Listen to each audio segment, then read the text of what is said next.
Welcome to this year's digital art show. The artwork showcased in this art show are from my period 1 and 2 art classes.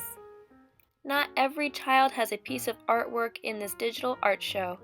I went and grabbed all the artwork I could and photographed anything that I had on my phone already. These first few photos are artwork that was hung up at the Weaver Library for our Youth Art Month art show at the beginning of March. These artworks are from elementary all the way up to high school. The first few photos we will be viewing are photos of student artwork of their portfolios. For these portfolios, students used one-point perspective to create three-dimensional letters and then added symbols about themselves around it. As you can see, our artists at our school have very unique personalities and create symbols about themselves in a unique way. These portfolios were used daily in class to house students' artwork, handouts, and any other resources that they needed for the class. The next set of artwork that you'll be viewing are our Zentangle assignments. For this assignment, students created their own Zentangles in a silhouette of their choice.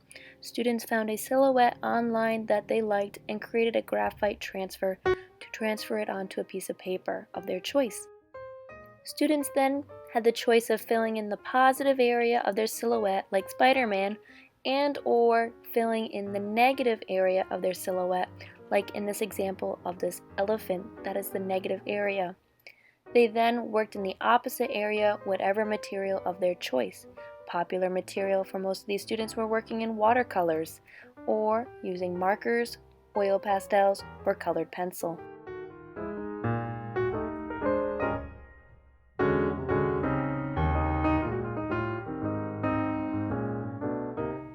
These students did an amazing job working on their Zentangles and filling in the opposite area with the material of their choice.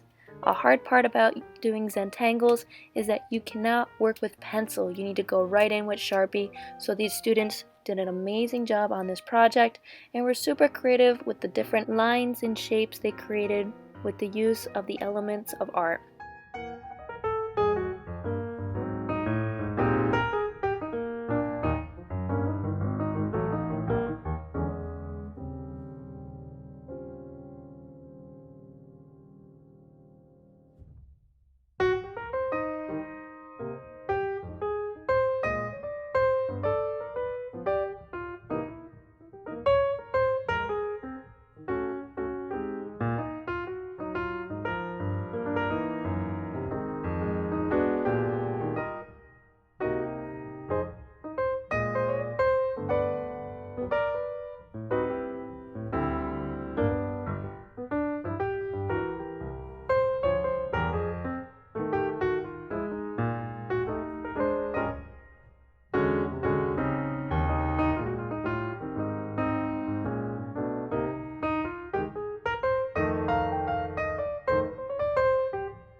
This next project is inspired by the artist Chuck Close, who uses a mathematical formula to create a large-scale portrait.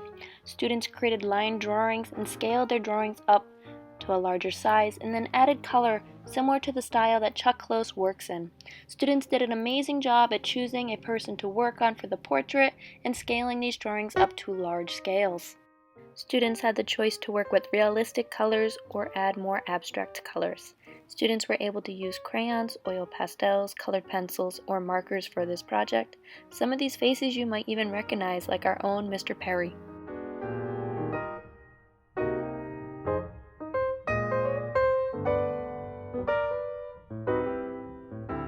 These next few portraits were made during distance learning, and students created these portraits by using emojis and painting online with emojis.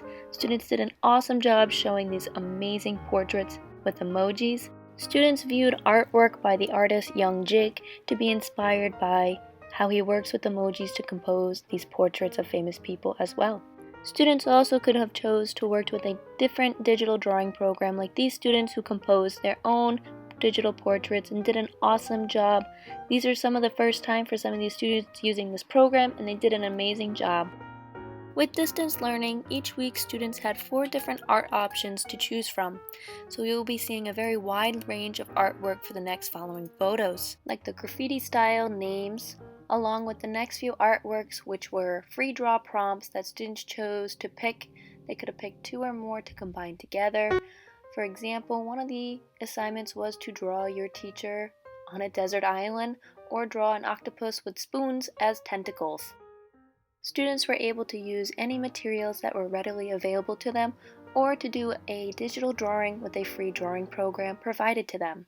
Students were very creative with their ideas for these concepts and did an amazing job.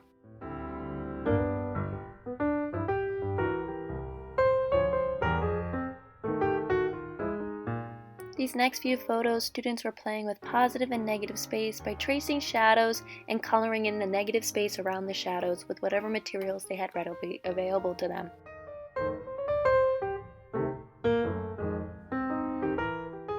They also had the option of creating their own miniature gallery, and some students even involved their families with creating a small piece of artwork to put in their own galleries. There were lessons with one-point perspective, along with lessons about drawing textures and furs, to working with typography art. Students even got the opportunity of creating three-dimensional artwork by cutting and layering paper and putting pieces of cardboard in between. Or students even had the opportunity to do some 3D work with found objects around their house, or doing forced perspective photography of creating an illusion by forcing the objects to seem bigger or smaller in their photographs, like these, or a digital program of creating a pop art portrait. Thank you so much for taking the time to view our amazing artwork from our very talented students at RMS. Be sure to watch the other digital videos of the other grades and classes of other artwork and leave comments of encouragement to our young artists. Have a wonderful day.